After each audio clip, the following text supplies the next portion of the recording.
طه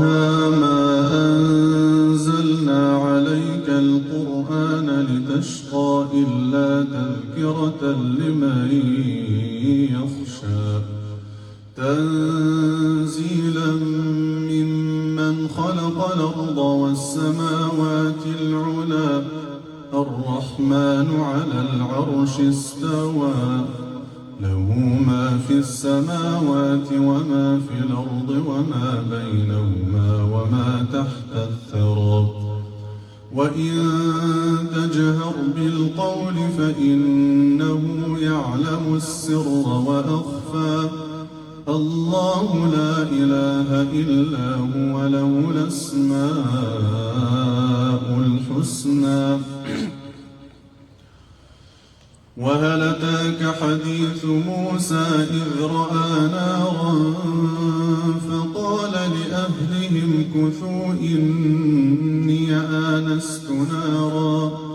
لعلي آتيكم منها بقبس وجد على النار هدى فلما أتاها نودي يا موسى إني أنا ربك فاخلع نعليك إنك بالوادي المقدس طوى وأنا اخترتك فاستمع لما يوحى إنني أنا الله لا إله إلا أنا فاعبدني وأقم الصلاة لذكري إن الساعة آتية نكاد أخفيها لتجزى كل نفس بما تسعى فلا يصدنك عنها من لا يؤمن بها واتبع هواه فتردى وما تلك بيمينك يا موسى قال هي عصاي أتوكأ عليها وأهش بها على غنمي ولي فيها مآرب أخرى قال ألقها يا موسى فألقاها فإذا هي حية تسعى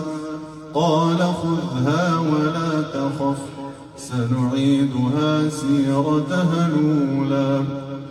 واضمم يدك إلى جناحك تخرج بيضاء من غير سوء آية أخرى لنريك من آياتنا الكبرى اذهب إلى فرعون إنه طغى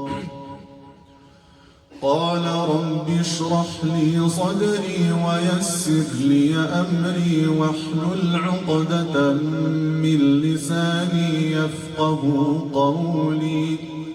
واجعل لي وزيرا من أهلي هارون أخي اشدد به أزري وأشركه في أمري كي نسبحك كثيرا ونذكرك كثيرا